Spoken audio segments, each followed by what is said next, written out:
Transaksi jual beli pada dasarnya memerlukan barang atau jasa yang ditukar dengan uang. Tapi apa jadinya jika transaksi jual beli menawarkan uang untuk ditukar dengan uang? Ya, dalam sebuah kasus pada sebuah negara, uang diperjualbelikan layaknya sayur di pasar. Dijejer dan ditumpuk untuk selanjutnya ditawarkan kepada siapa saja yang datang. Meski terdengar aneh dan tidak masuk akal, yang demikian benar adanya. Punya banyak uang tapi miskin. Pernahkah kalian mendengar ada negara bernama Somaliland? Lalu bagaimana dengan Somalia? Nama Somaliland memang tidak banyak dikenal, beda dengan Somalia. Republik yang memerdekakan diri dari Somalia ini tidak diakui komunitas internasional. Nah, dalam posisi ini kita akan membahas Somalia spesifik ke Somaliland, negara yang punya pasar uang dalam arti sebenarnya. Berdasarkan catatan Bank Dunia, Somalia menempati urutan kedua sebagai negara termiskin di dunia tahun 2022. Negara di Afrika tersebut mencatat tingkat GNP di angka $310 Amerika Serikat per kapita. Sebagai perbandingan, Myanmar yang menjadi negara ASEAN dengan jumlah pendapatan per kapita paling rendah mencatatkan angka $1.407 Amerika Serikat atau setara dengan 20,18 juta rupiah. Uniknya, meski dicap miskin dan terbelakang, masyarakat di negara tersebut dikenal kaya karena kepemilikan uang tunai yang melimpah. Tidak jarang orang-orang ini berkeliaran dengan tas besar yang berisikan uang kertas bertumpuk. Bahkan penampakan anak-anak dengan sekoper penuh uang yang berkeliaran di mana-mana bukanlah pemandangan asing. Pertanyaannya, punya uang banyak kok masih dikategorikan miskin? Tidak lain dan tidak bukan, itu karena dampak inflasi. Inflasi adalah kenaikan pada sebuah barang atau jasa secara umum dan terjadi terus-menerus dalam kurun waktu tertentu. Kepemilikan uang yang terlampau banyak inilah kemudian membuat situasi tidak seimbang. Apalagi tingkat inflasi negara yang terlalu tinggi hingga mencapai angka yang tidak masuk akal. Pasar Hargeisa. Somaliland memisahkan diri dari Somalia di tahun 1991 pada awal perang sipil yang mematikan, di mana konflik dalam berbagai bentuk terus berlanjut sampai hari ini. Shilling yang merupakan mata uang mereka juga mengalami awal yang bergejolak. Ketika diperkenalkan pada tahun 1994, mata uang ini banyak digunakan untuk membiayai senjata dan perang melawan kelompok bersenjata di kawasan sebelum akhirnya dicetak sesuai permintaan oleh para pejabat negara demi tujuan politik. Hal inilah yang menyebabkan devaluasi mata uang yang konstan terjadi sepanjang tahun. Tak ayal banyaknya uang yang beredar ditambah rendahnya nilai tukar membuat transaksi jual beli uang terjadi di pasar. Adapun pasar sebagai tempat masyarakat untuk menjual uang-uang kertas mereka adalah Pasar Hargeisa. Bisnis tukar menukar uang ini sendiri mulai menjamur dan dilegalkan negara sejak rakyat ingin menukar uang lokal mereka ke mata uang asing yang dianggap memiliki nilai tukar lebih tinggi. Turis maupun masyarakat tidak perlu khawatir, sebab pasar ini aman dari segala perampokan. Penampakan pasar Hargeisa mungkin terlihat lelucon bagi orang-orang asing. Bagaimana tidak, di pasar tersebut tertumpuk uang terlihat di mana-mana dengan jumlah yang sulit dihitung saking banyaknya. Bahkan pasar tersebut terlihat bak brankas bank negara yang diperlihatkan secara terbuka di bawah terik matahari. Denominasi 1000 adalah yang paling umum, membuat segumpal uang kertas diperlukan hanya untuk beberapa barang. Sementara transaksi bernilai sedang memerlukan sebuah tas yang penuh dengan uang kertas. Jadi jangan heran jika seseorang terlihat membawa uang mereka dengan gerobak di jalanan. Dapat dikatakan bahwa mereka ini memiliki tumpukan uang yang tidak terhitung jumlahnya dan hanya menjadi barang yang ditukar dengan mata uang asing. Pasar uang sebagai destinasi wisata.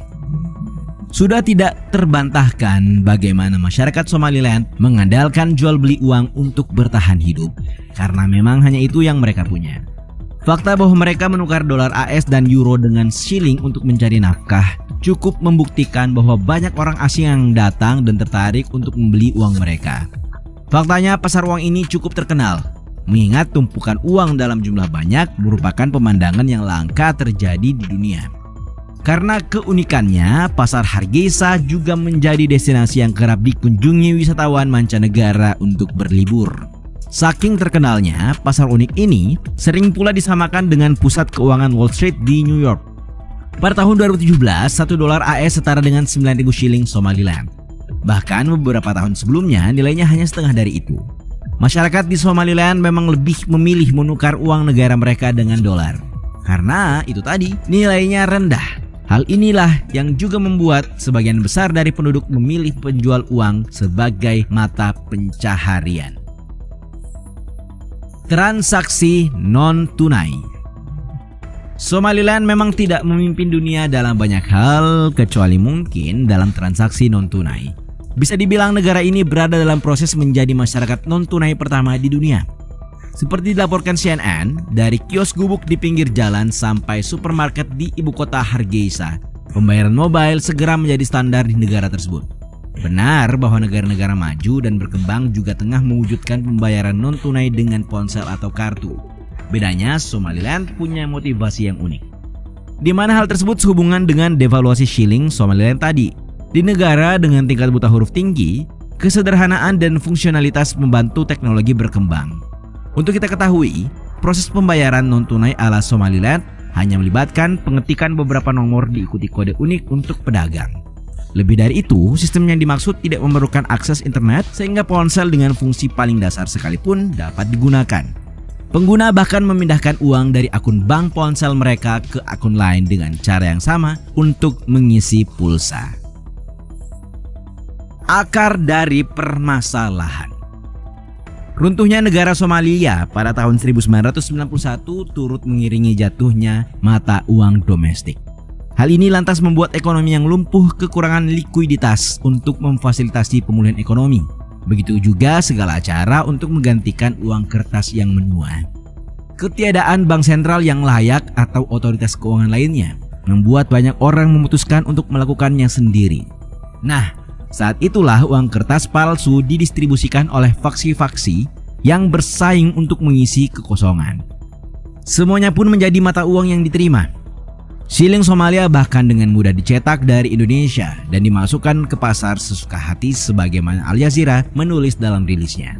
Pemerintah dan pengusaha telah menjadi biang keladi terbesar dalam pencetakan uang. Ada pula laporan yang menyebut bahwa sebagian uang di pasar dicetak oleh kartel bawah tanah di negara itu. Bagaimanapun, pengambilan keuntungan dari mata uang palsu Somalia memang telah menciptakan lebih banyak kemiskinan di negara tersebut. Akibatnya, fenomena ini telah mempengaruhi kaum miskin, terutama mereka yang upahnya dibayar dalam mata uang yang praktis tidak berguna. Jika ada yang bertanya mengenai bahaya inflasi, maka negara ini bisa menjadi contoh bagi kalian.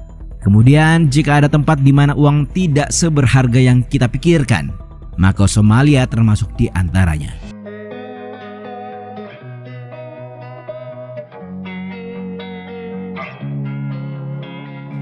Losing time, I'm fading fast. I just wanna make it last. Try to let go of the past. I close my eyes, embrace the blast. Sleepless nights and headaches stack. Restlessness to hell and back. What's my purpose? What do I grab? A slippery surface, a heart attack. And sometimes you just gotta believe there's something that'll give you relief. There's something that'll have what you need.